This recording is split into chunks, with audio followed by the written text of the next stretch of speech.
All right, everyone, we got another episode of Public Relations Declassified.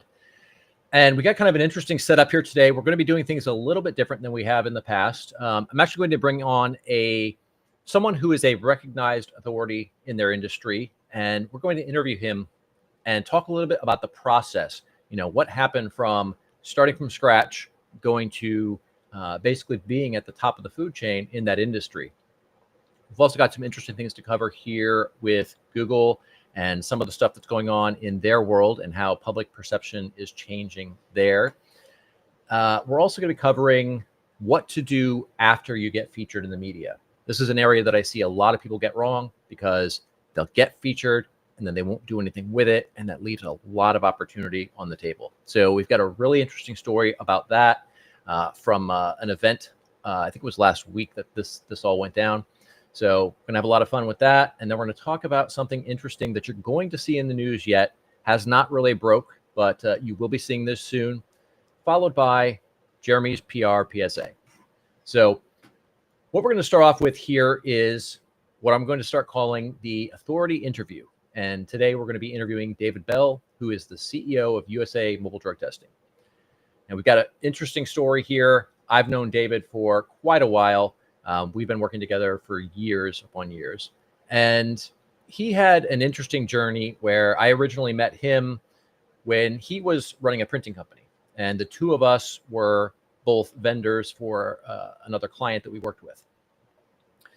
At one point, he was given an offer that he couldn't refuse and ended up selling his printing company and went to work for that particular client that we both served at the time. Unfortunately, that company had some problems. The founder made some promises that he couldn't really deliver on. A lot of franchisees ended up leaving. And at the time, that franchise company was one of the fastest growing franchisors in the country. Unfortunately, a lot of the franchisees ended up leaving, trying to organize a class action lawsuit. This led to a lot of online defamation against the company. Their revenue had cratered and the relationships had gotten so toxic that the current CEO, the founder of the company, could no longer run the company because nobody trusted him. Nobody wanted to work with him, right? So what happened now is David had a new problem. He had come into this industry, come into this job role as the director of sales and marketing.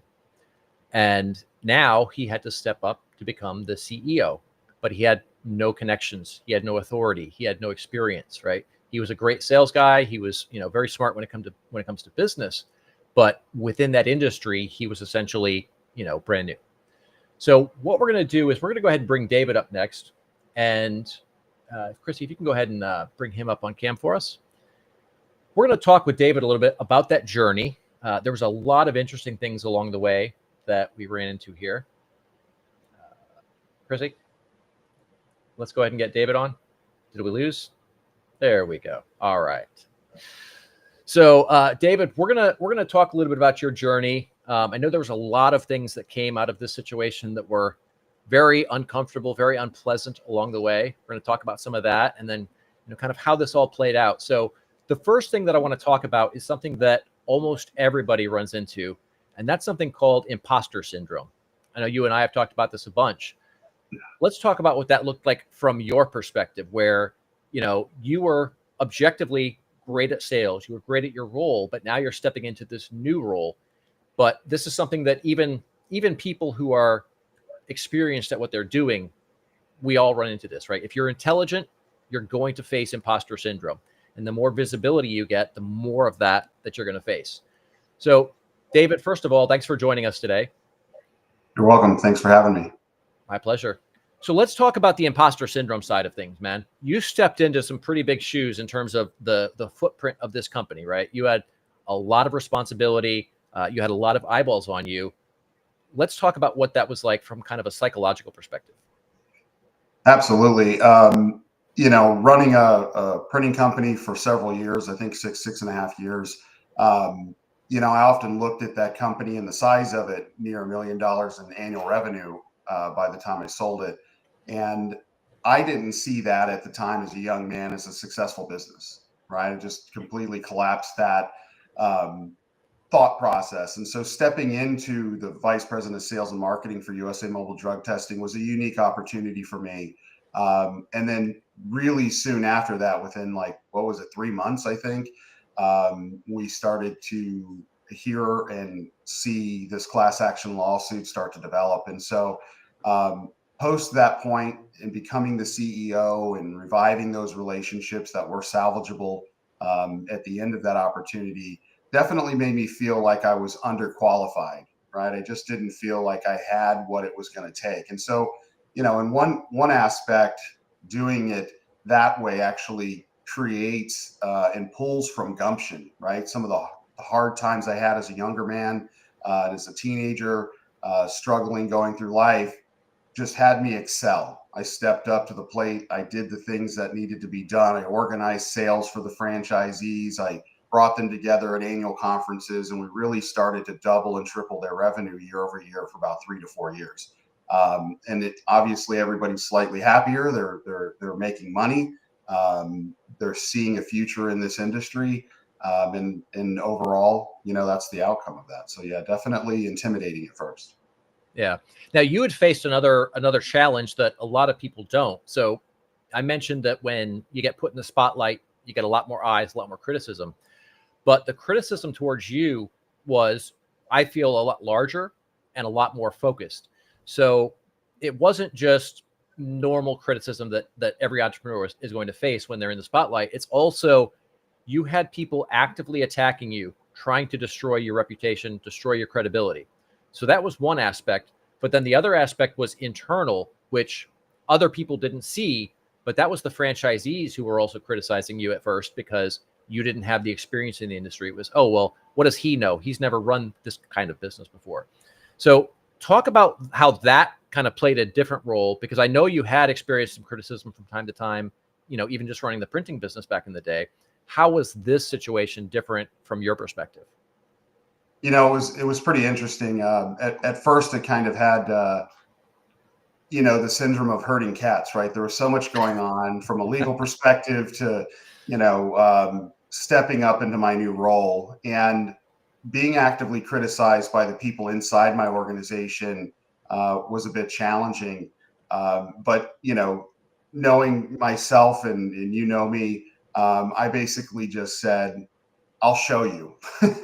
And so, once I threw my hat over the fence, that's essentially what we had to do. As a franchisor, I started working really hard. Originally, the company didn't do direct sales to clients in the industry. It just supported the franchise network so that they could grow their business.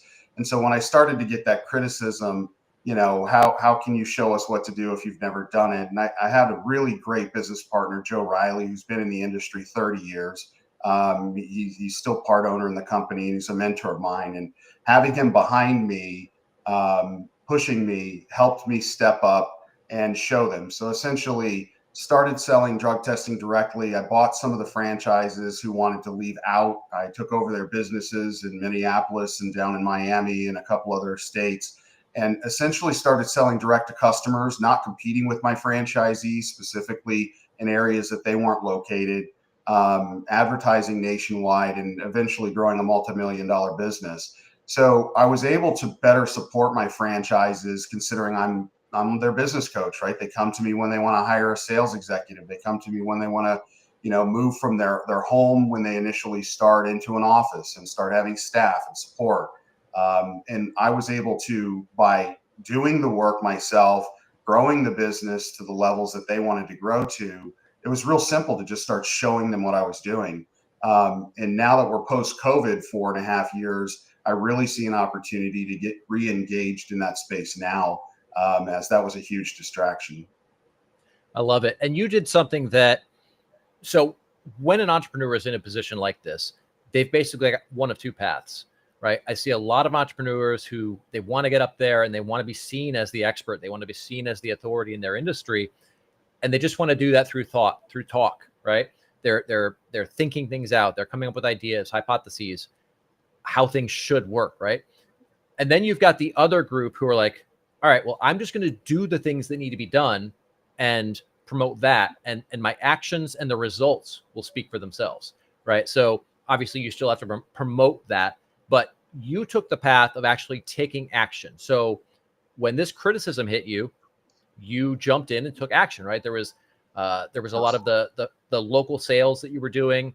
You had even taken over a couple of locations when some of the franchisees had left. So it was the results that you were able to demonstrate. And this is such a critical part of becoming a recognized authority in your industry, because it's not just you talking about how awesome you are. It's you creating the results, and then those results are the proof of your credibility, your authority, right? So Absolutely. talk about kind of what was the mindset to get you through that point where you were just like, well, fuck it, I'm going to do what I have to do to prove that I'm the person who's right for this role.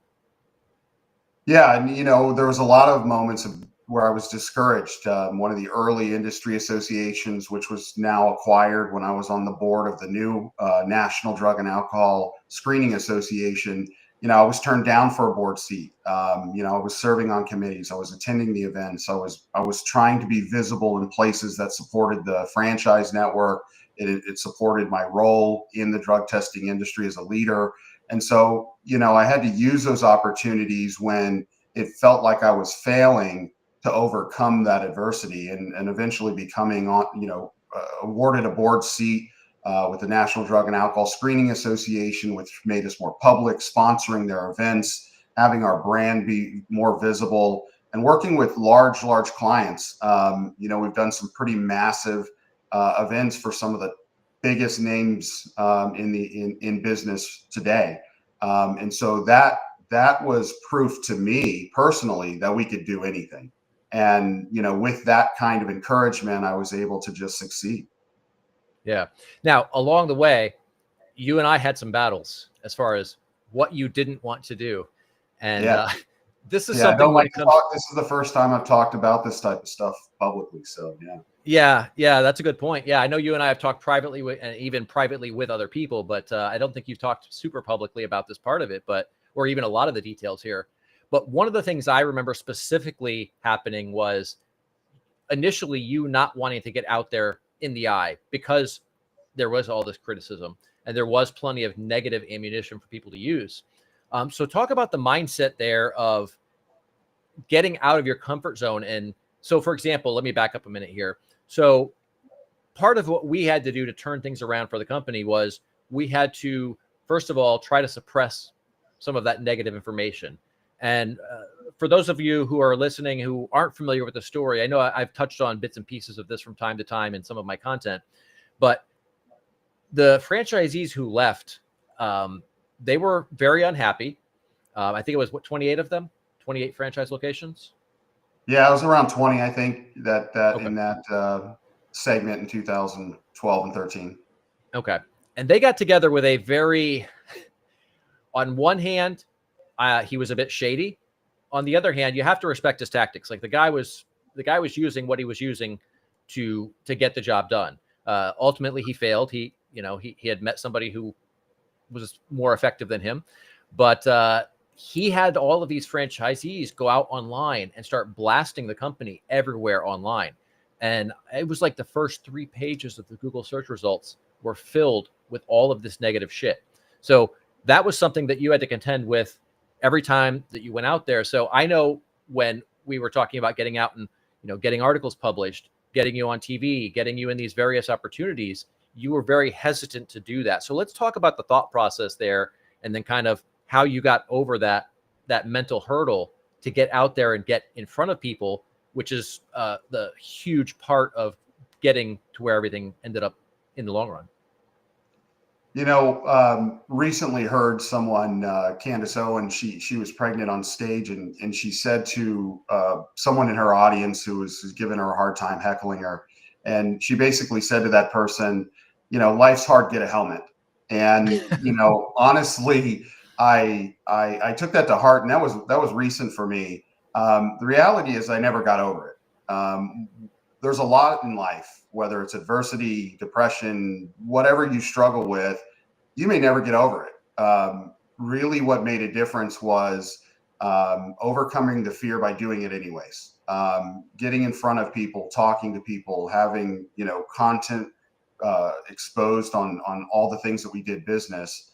to suppress that negative aspect of what we were getting hit with.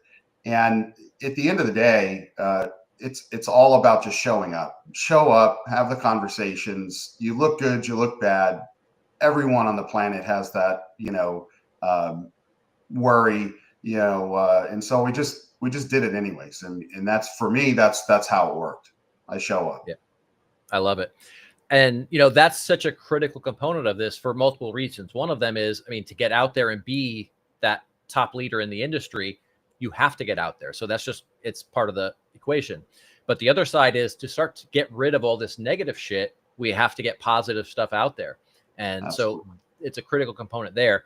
I have a saying that I like to use, and I think I've heard this back in my military days, was act scared. And that doesn't mean act as if you're scared. It means act even if you're scared, right? Doesn't matter if you're scared. Doesn't matter if you're unsure. None of that matters. You just have to do what you need to do. And that action is what gets you where you need to be, which also ties back to, the other side of things where, all the stuff you did on the back end to get the franchisees back on track, to turn the business around. So it's that action. And that's what most people don't do. So showing up. Yeah. And then from there, what we did is we started to kind of build upon each little win, right? We started off creating a bunch of content on the site, you sharing your knowledge and expertise, you basically answering the questions that your customers had, that your franchisees had, all of this stuff, that was content on the website. Then we leveraged that into you writing for smaller publications, some of the industry blogs. Eventually that led to larger media outlets. And God, I don't even know how many places you've been featured, but like that had so many different kind of a snowball effect with so many different opportunities. Some of the sports stuff, some of the stuff with DoD, Fortune 500 companies, the board position, and even some of the government lobbying you were doing on behalf of the industry. So let's talk about, as we built up all these media features, podcasts, everything, and people could go online, and if they would search your name, all kinds of stuff would come up. Let's talk about some of the opportunities that then came out of that as a result of putting in all that work. Yeah, I would say the biggest thing out of having all that work visible publicly is the biggest thing for me. It not only made me feel confident, but it also let people know I was credible. Right, I couldn't be out there writing for these publications. I wouldn't be able to have speak live. Have 200,000 hits on my hair testing video. Just things like that don't happen if you don't do the work. And so, that's it. Yeah. Speaking of that video, that actually ties back to what we were talking about the criticism earlier, because you definitely got some pretty brutal comments on there. And that highlights the fact that no matter what level you're at, and we're seeing this on social media right now, there's a lot of buzz around certain things that are going on in this country, and people who have achieved significant success are still getting massive criticism like that. So talk about, you put these videos out here. What kind of criticism were you receiving on some of that stuff? So my oral fluid drug testing video that I did, it didn't show me in a great light, right? Early in my life, for a long, long time, I was over 300 pounds and not really present to how that was hurting me. Being on camera, talking about what I do, and then literally being bombarded with fat jokes and criticism, instead of having the content be, spoke about for the reasons I put it online. And so really, instead of taking that video down, we just used that. We commented on everybody who had something to say. Occasionally we gave the ones with the fat jokes a hard time. And it's still today, it's 5-year-old video, and it's like at 80,000 views. And now all the comments that show up each month now are all pretty normal, right? I think that segment was squashed. And, we moved on. We're getting ready to re-record all those videos now. So, yeah. And the beauty of that is I look at it like this. Engagement is engagement, right? I certainly get a lot of hate on social from time to time. I embrace that shit, because if you're commenting, that means other people who wouldn't have originally seen it are going to now. So I look at that as a positive thing, especially if they then take your content and they share it and they start talking about it amongst their circle. That's just visibility. So I look at things like this.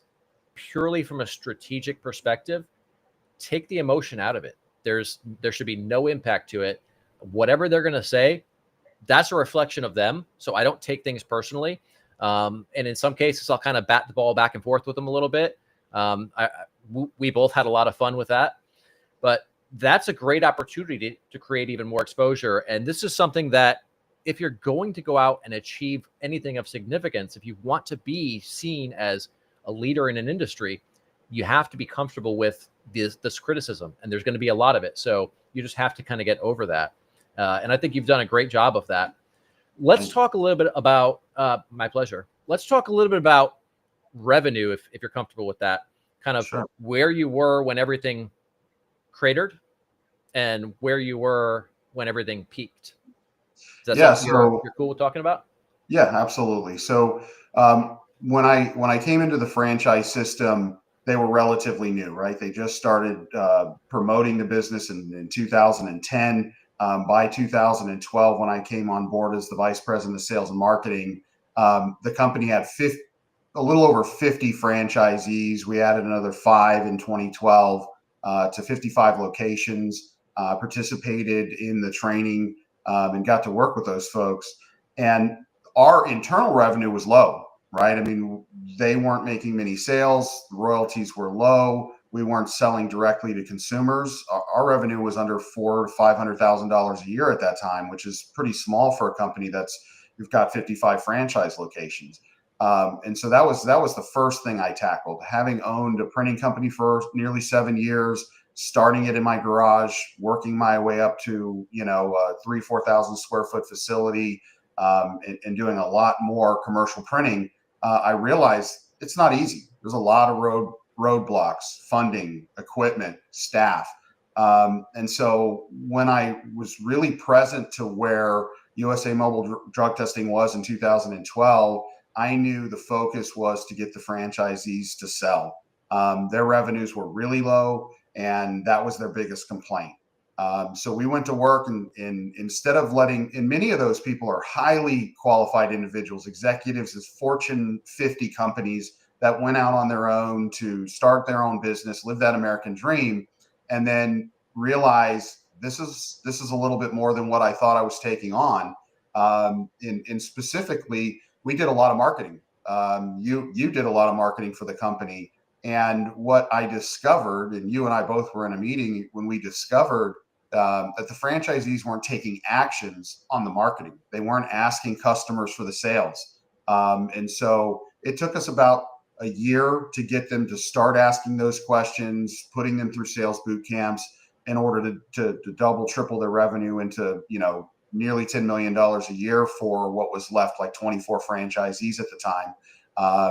And so that was pretty significant for a small started home-based business.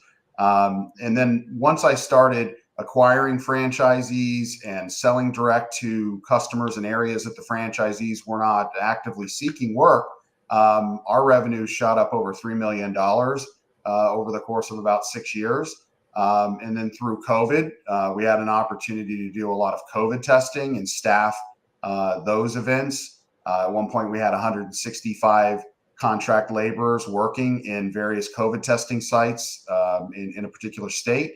And, our revenue soared to over $7 million. And so, that's pretty significant. I started to look at that and say, I have my team and I have accomplished something that I didn't think was possible. And that's another challenge, right? When you become successful and you make money, coming from a situation where you're homeless in high school and don't have a place to live, to all of a sudden having, a lot more wealth. It's like winning the lottery. I mean, people look at you differently. Their needs of you are different. And then, that personally, that was some challenging times for me. And so here we are reorganizing and growing again. So I love it. It's really a great story because it encompasses everything that we talk about, right? It's starting from ground zero. You're in kind of a different situation than a lot of other people where you literally came into this at the ground floor, right? A lot of other people, they've been working in their industry for years. They've already got that evidence that they know what they're doing to some degree, right?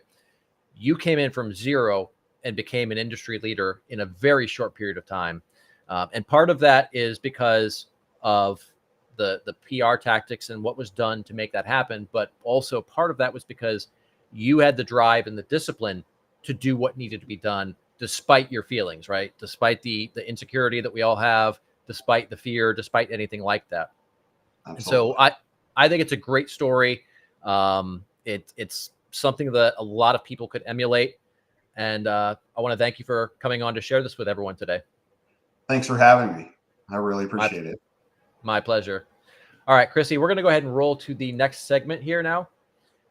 Let's go ahead and drop that. Beautiful. There we go. All right. So next up, we're going to talk about Google Gemini's LSD trip and how that's affecting perception of the brand. Now, if you guys aren't familiar with kind of what's going on with Google lately, they've had a number of PR crises in the last, I guess I would say this started around April of last year. You had the HCU update, the helpful content update. You had some lawsuits around their PPC side of things where it was found that Google was doing a whole bunch of shady shit with fraudulent stuff going on in the ads platform. They've been artificially inflating search volume through a number of tactics.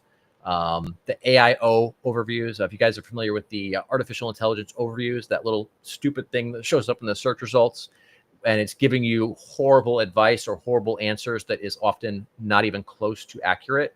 And of course, now forcing Gemini on users.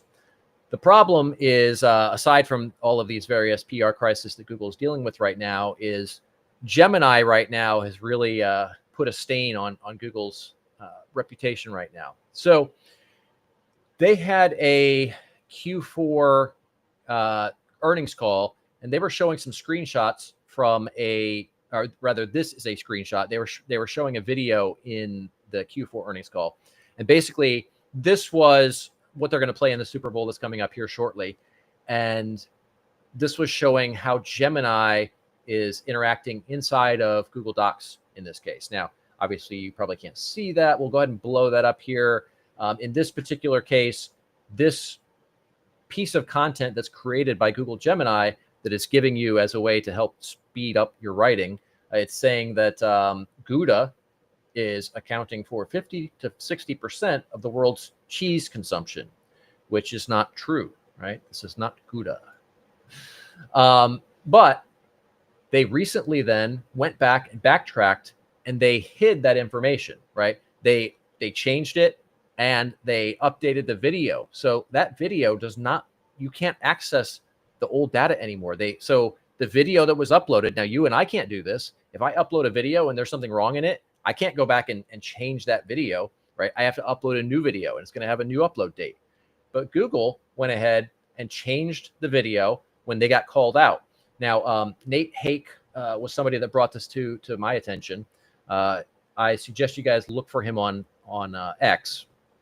He has a tweet up about this where he was responding to something on another thread somewhere. But Google went in, they changed it. This is the new description there in the video. So it's completely changed. They claim that this never happened. And this is something that happens a lot with Google's AI, anything really. In this case, we're talking about Gemini, but the same thing happens in its AIOs, the AI overviews, right? Those are the things that are giving you answers at the top of the search results before you actually start to see the real organic results. So this is creating a lot of problems for Google because it's further damaging their credibility. They said that this never happens. Then they said, oh, this didn't happen. And then they went back and they changed it, even though everybody's got screenshots of it. Everybody's already talking about it. So this is a real credibility issue for Google. And it's just piling on top of the other PR crises that they're currently facing, which also are all related to its credibility as well. So Google has definitely taken a hit as far as public perception goes. And the importance of this cannot be overstated, right?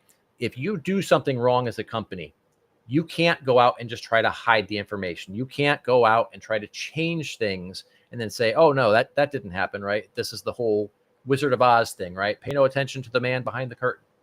When you do that, you damage public trust. And as a result of that, people have been far less trusting of Google. and people just don't see the company the same way. A lot of people are moving away from Google because of stuff like this. And there's some other things as well, some of how it's using AI to kind of intrude into your workflow and steal your data and all of that. So if you find yourself in a situation like that, where your company has done something wrong, don't do what Google did. Don't try to hide it. Don't try to lie about it. That's only going to make the problem worse. Okay, next up, we're going to talk about what to do after you get featured in the media. So this is an interesting area because I see a lot of people get this wrong.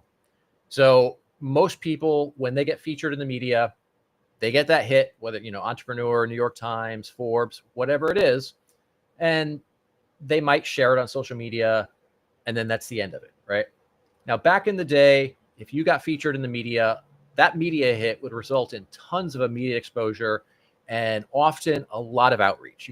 Your phone might be blowing up. You might start getting a lot of emails or people reaching out through your contact form. But things are a lot more fragmented now. So you've got traditional media, just like you always have had, but you've also got streaming services. You've also got social media. And then you've got all the other distractions that we all have, text messages, DMs, all the other stuff that's going on that's keeping us busy and occupied. So when you get that big media hit, you don't get the same kind of impact immediately. Now, that's not to say that you can't still generate it. It's just not immediate in the way that it was, 10, 20 years ago. Chrissy, go ahead and pull up Tom here for us. What we're going to talk about is there was a gentleman that I met recently. Tom, good to meet you. Or not good to meet you. Good to see you. Chrissy, we've got the wrong one here. Give us the two of us here in same size boxes, please. There we go. Thank you. All right. So Tom and I met. It was last week, wasn't it, Tom? Last Wednesday. Last Wednesday. Okay. Wow. Time flies. So Tom and I met at a friend's mastermind group. Damon Remy, great guy, fellow Marine Corps veteran as well. And we were going through a session where I was teaching some of the public relations strategies and tactics that I use in my agency to Damon's members of his mastermind group. And Tom, when I asked for somebody to be a guinea pig, boldly raised his hand when most other people were a little bit hesitant and scared. And what we were going through at that particular point was something called the core positioning statement. Now, you know what? Somehow I jumped way ahead. Tom, I'm going to leave you here, and I'm going to pop up a couple of screens here in a second. It's probably going to jumble our layout a little bit, but that's okay. It's not the end of the world. One of the things that I was teaching during this session was something that we call a core positioning statement. We'll talk a little bit about that here in a second, Tom. But for everybody who's not familiar with that, what that is basically a distillation of who you are, what you do, why you do it, and the value that you bring to the people that you serve. We're all great at what we do. Well, you guys, most of you guys watching, right? But we often suck at communicating that, right? What do you do? Oh, well, I'm a lawyer. I'm an engineer. I'm a real estate investor. Okay, but that's not what you do, right? What's the value that you bring? And so during this session, we had a series of questions that we typically run through with our clients that I've created a workbook out of. And Tom went ahead and filled out the answers to these questions in the workbook, like everybody else in the group did. And it gave him kind of an interesting insight. Tom, why don't you talk about that for a second and kind of talk about how these questions, first of all, gave you insight into the value that you were really bringing. I mean, you knew that what you're doing was helpful, but it wasn't communicated the same way until you went through this. So let's talk a little bit about what that experience was like first. Well, I think that the thing was that I liked about it is, we all know what we do day in and day out, but your questions were very specific on who do we serve? Why do we serve them? What value do we bring? Why are we the person that can possibly help them? And, like I said, normal day to day, we're just working. But this was like, okay, let's get very focused on what are we doing? Why are we doing it? And how are we doing it? And that's what was very powerful. And then to put it down, as you and I worked on, just putting it down in a couple of paragraphs. Yeah. Not even that, a couple of sentences, really. Yeah. Yes, exactly. But the cool thing about this was, like Tom was paraphrasing, obviously, those weren't the actual questions. It was kind of nuanced and digging around the corners, that asking questions in ways that most people don't really think about. But in doing that, it really distilled down what Tom did in a very unique way. And then we put him on the hot seat, and he did not know this was coming. And I wish I had a picture of your face when I told you what we were going to do. But I picked up the phone and I called a journalist right there on the spot. And Tom had the opportunity to pitch that journalist using that core positioning statement as a core part of his pitch. Now, it was Wednesday that we did that. We actually called 2 different reporters, and he's got pieces coming out under both of them. But there was a third opportunity that came up. She was like, well, I've got this other story that I'm working on. Can you get me a quote? And it's like, absolutely. So as a result of that, this went live on Sunday. Tom was featured on the homepage of Fox Business in this great article about what's going on in the real estate market, particularly in this case, as it relates to young adults. And this is huge because that brings a huge amount of credibility for Tom, right? His expertise is being cited in Fox Business on this topic. So when he's out here talking to people, he can leverage this in interesting ways to really boost his credibility. And then, to add a cherry on top, that ended up getting picked up by MSN and also AOL. Yes, guys, AOL still exists, and it's not just your grandmother that's using it. AOL has become a media outlet at this point. It's not just that old screeching dial-up internet service that we all remember from back in the day. But what we're going to talk about here is kind of what we then do with this afterwards, because just posting it is not enough anymore, right? Tom, I assume you already posted something about this on social media.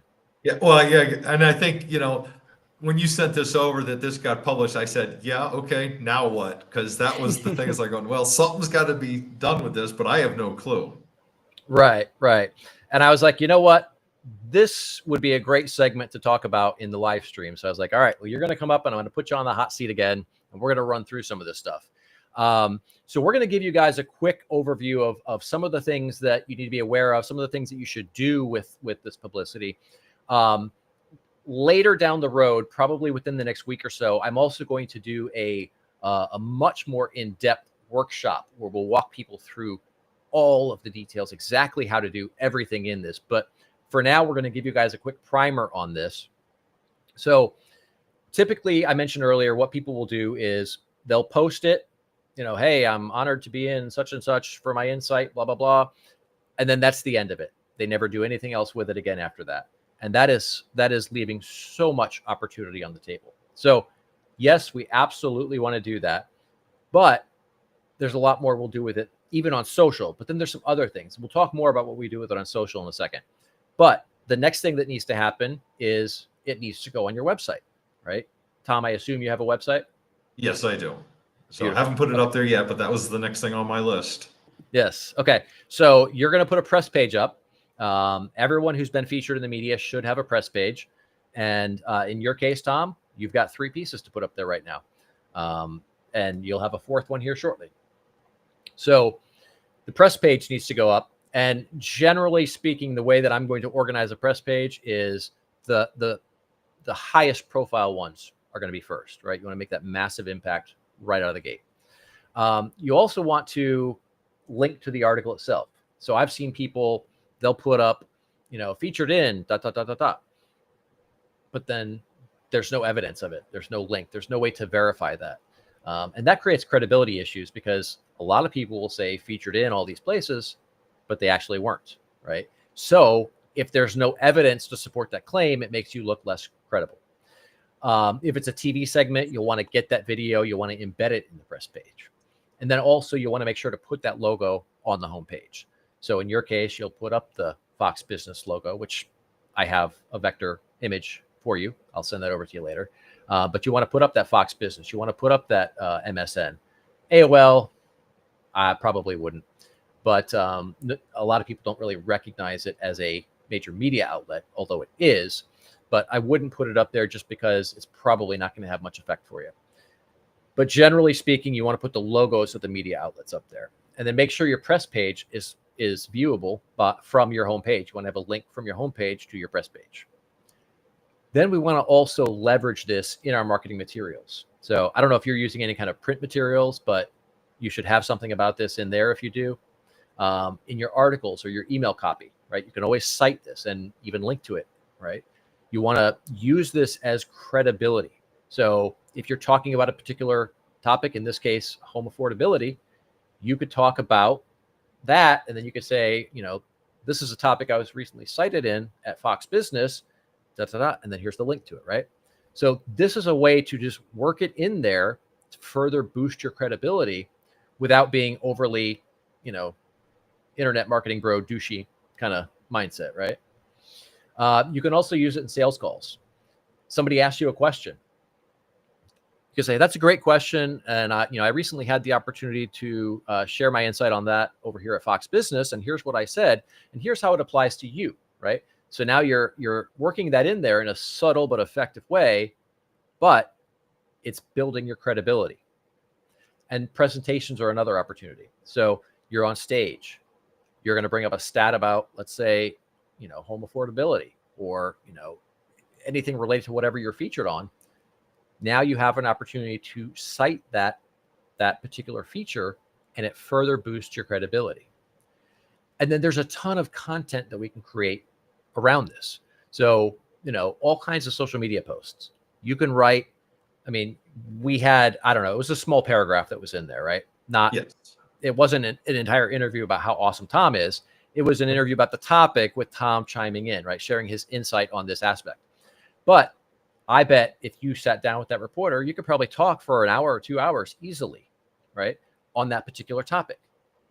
Now you start to take all those topics and work out other things that you didn't get a chance to say. Create text posts. You can create graphic posts. There's a million ways that you can create tons of content around this. You can then go out and create articles related to this. You can create videos around this. You can even pitch other media outlets. So this is something that I did when I know a lot of the audience right now is familiar with my backstory, where I had a health crisis that almost killed me. And I basically spent 2 years on my deathbed and disappeared from the marketing world for a while. When I came back out, I leveraged a few different things this way, where I wrote an article, then I pitched that. I used that as leverage to pitch another media outlet. And then when I got that outlet, I then used that published piece to pitch other outlets, right? So you can always use this as a way to pitch other outlets. And then you could even create workshops around stuff like this, right? So there's a lot of things that we're going to be doing on this. I'm going to be doing a very detailed step-by-step breakdown on this process, where we'll talk about exactly how to create tons of content in a relatively short period of time. But that's Tom's story. And by the way, for everyone who's watching us who is in the real estate space, or if you happen to be in a situation where, Tom, talk about what you do. I help those people who are having a crisis in their house for some reason. Sometimes it's a personal crisis, going through foreclosures, or the house itself. It's, people inherit a house and it's in disrepair. So we help them figure out the best way of marketing it. Either we're buying it or we're getting them to real estate agents who can help them through the process. There you go. So if you're in the real estate space, definitely connect with Tom. And if you're in a situation that is similar to what Tom just described and you could use his help, get in touch with him there. Tom, thanks for joining us today, man. I'm going to be getting back in touch with you shortly. My pleasure. So, Appreciate it. All right. Chris, if you can roll that, thank you. All right. So we are going to be doing a workshop in the private community here on this shortly, where we're going to teach you guys step by step exactly how to do all of this stuff. You can walk away with easily a few hundred pieces of content from any media feature. And then that's something that you guys can use to just keep a constant stream of content flowing on social media. And you're bringing that added benefit of the credibility that media outlet brings. So you're going to be at top of mind with your prospects, with your potential JV partners. Various opportunities are out there by you being in front of everybody often and in a big way. So we'll let you guys know exactly when that's going to be, but that's going to be sometime in the next week or so is what I'm thinking. and we'll let you know. All right, so next up, we're going to talk about some interesting things that you're going to start seeing in the media. Winter is coming. For those of you who were Game of Thrones fans, media layoffs are going to start blowing up pretty soon here. So there's some things in the news that you guys may have heard about that is essentially the catalyst to this. And there's a reason for that. So if you guys have been following the news, or if you're active on X, you've probably heard about US aid basically being shut down. There's a reason for that. And it's not just because, we're trying to cut spending, which that's a huge, important reason. But there's other aspects to US aid that, let's say, it is not what it appears to be. So I'm going to give you guys a little example of something that I found recently. So Politico, which is a major political outlet, received, God, I can't even see the size. This is very small on my screen right now, so I can't see the exact size, but I may have the number off here. But 37 subscriptions, I think it was 37, 47, something like that, that the US government was paying Politico $500,000 for subscriptions, right? Anybody who understands finance knows that that's bullshit. This is essentially money laundering. They're being paid to present a certain image. They're being paid to present a certain message. Another one that we pulled up here, and this is all coming from the government website. Politico has been awarded $8.1 million through US aid. Why does a media outlet need to be paid all this money directly from the government? Well, I will tell you what that is. And for those of you who have studied the intelligence communities, you probably already know what I'm talking about. There's a little operation called Project Mockingbird, which started quite a while ago. But essentially, the government, through our intelligence agencies, has utilized the media for a very long time to sway public opinion, to create certain narratives, to do all kinds of things that the government really should not be doing, particularly on American citizens. And there was actually a law against this that got repealed in 2012. Up until 2012, it was completely illegal for the government to utilize propaganda on American citizens. That got repealed in 12, and we've kind of seen the results of that lately. So what you're going to see is you're going to start seeing a lot of media outlets going out of business, definitely laying people off. And this is because a lot of them are not running real businesses. A lot of them are basically operating as propaganda arms to the US government. So keep an eye out for that. Politico just had to make some major layoffs here, or they haven't made the layoffs yet. They've announced that they don't have the money to pay their employees. But you're going to start seeing a lot more media outlets having financial problems and having a lot of layoffs, and many will go out of business. So that's what you're going to see. Keep an eye out, and this is where you heard it. All right, next up, we're going to close with Jeremy's PR PSA. My PSA here is don't pick an unnecessary public fight, especially when you're not 100% sure that you can win. Now, what I'm talking about today is the Blake Lively and Ryan Reynolds PR crisis, where they sued Justin Baldoni. He sued them. He sued them for defamation. They're suing him for various other things. And basically, the short version of the story is she falsely claimed sexual harassment. He came with a ton of evidence. I've been covering this story pretty much for the last few weeks at least. I tweeted about it not too long ago here, earlier in January. It's definitely a topic that people are very interested in. This particular tweet got over 1 million views. And then I covered a little bit more detailed breakdown where Baldoni had released a lot of information, a lot of evidence, a lot of screenshots.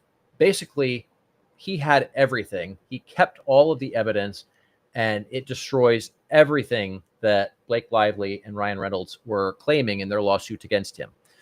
There's also a lot of kind of shady behind the scenes stuff going on with some of the media outlets that have collaborated with them to try and destroy him.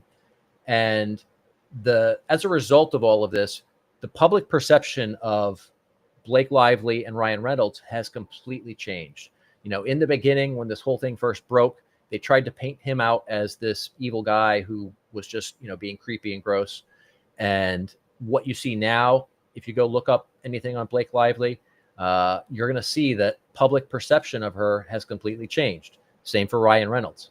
Now, from a business perspective, how does this play out? Well, look, they're both incredibly wealthy. They're going to be fine financially no matter what. They've got enough money that they probably never have to work again. But people won't want to work with them in the future, especially men, right? I can't imagine a guy ever wanting to go work with Blake Lively in any possible way, knowing that she's going to falsely defame you for her own gain. So this is going to create a lot of problems for them in the future. Baldoni's got I think it's $400 million lawsuit against the two of them for defamation. I don't know how that's going to play out. I think that if it does go to court, I think it's very clear that he will win. I think it's more likely that they'll settle out of court for an undisclosed amount.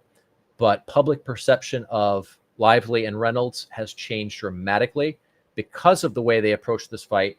And in doing so, it demonstrated that they were just not being honest, and they were being completely shady as far as, representing the story and then how they went about it, right? They basically tried to defame this man in order to steal money that rightfully should have been his.